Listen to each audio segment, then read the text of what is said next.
again, beautiful people. Welcome or welcome back. I hope you all are doing well. A couple weeks ago, decided to move out of my volume 14 journal insert, like my main creative memory keeping insert.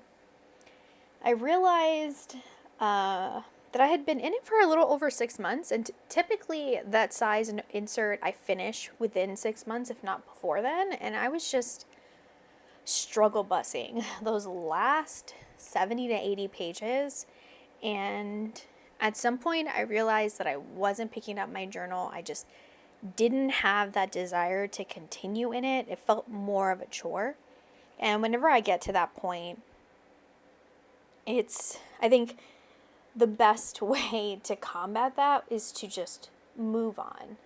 You know, journaling should never feel like a chore. You should never feel a struggle to want to do it, or like that you have to do it. So yeah, it was time.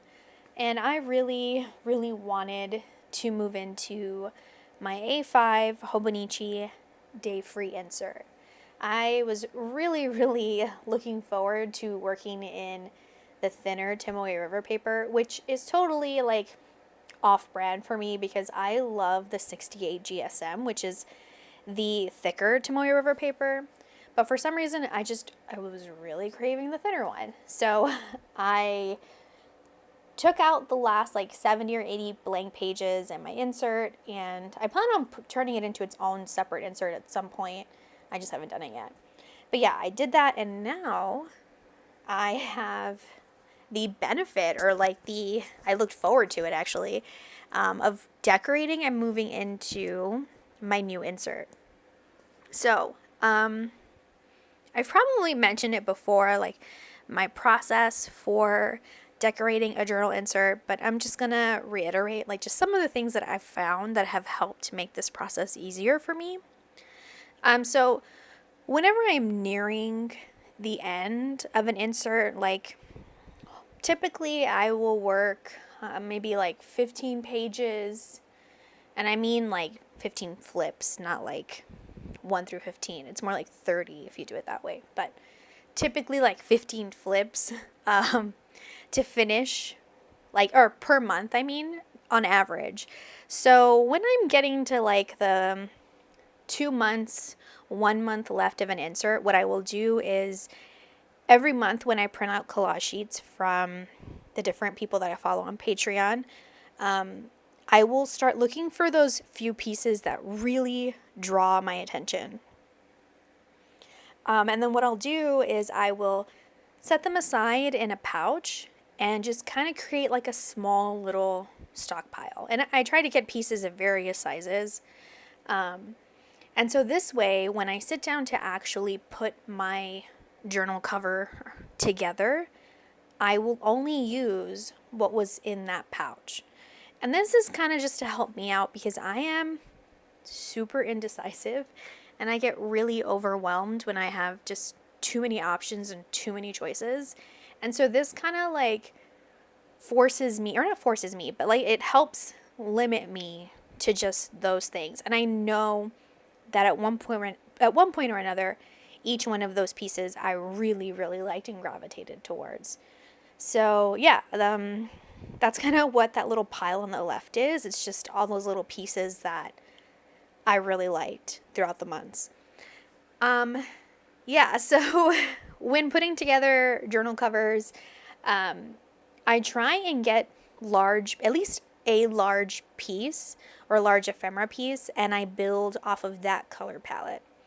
So going through the small section that I had set aside, I was really, really drawn to that retro vintage looking teacup from Courtney Diaz, and then that really cool black and white like 70s vintagey retro girl from Susie's Tiny Desk.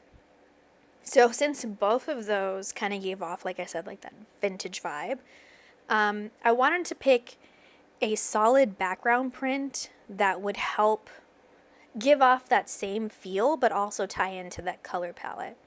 So in the beginning of this video, I was flipping through the flow book for paper lovers. I think it was this past year's, but that one also, like, they do different themes, and I think that particular year was all like retro stuff. So yeah, very 70s inspired prints, I felt. So I pulled out this yellow and white print, or this yellow flower print, I should say, because that yellow, I felt, tied into the yellow in the teacup. And then that little piece on the left hand side of the ghosts, with the ghosts on it, is actually some packing tape from Buy Bun's Etsy shop that I had placed an order, and that was what she used to like seal the envelope, and I had been hoarding it for a really long time, and I decided to use it because I felt that black and the white helped play off of the black and white vintage girl image. And then the neon circle is actually a print that I made using one of my own hand-carved stamps, and I made it out of a school eraser, like those really big, chunky pink erasers for back to school. Yeah, so I printed that on, or I stamped it on neon paper, and that's what I used. But anywho, that's kind of how I put together my journal inserts. Just to like recap, nearing the end of an insert, I will pull out collage images that I really, really like and set it in a separate pouch. And then from there, I will pick out one or two larger focal images that I want to use, and then try and play off of that color palette for the background image or the background print, and then the little smaller pieces for the page. I'm trying to keep it like as cohesive as possible. Yeah, just because I know that this cover is something that ideally I'm going to see every day for like however many months it takes me to fill it. So I want to make sure that it's something that I enjoy looking at. But yeah, that is pretty much it. It helps me because I print everything on sticker paper, which means I don't have to worry about like gluing things together, which makes it so much easier when I want to layer things on top of each other. Because yeah, I just stick it and that's it. But alright guys, with that, I am going to go ahead and leave you all. I'll probably play some chill music for you guys to vibe to. Thank you so much for sticking around. I hope you all enjoy the rest of your day. You guys have a good one. Bye.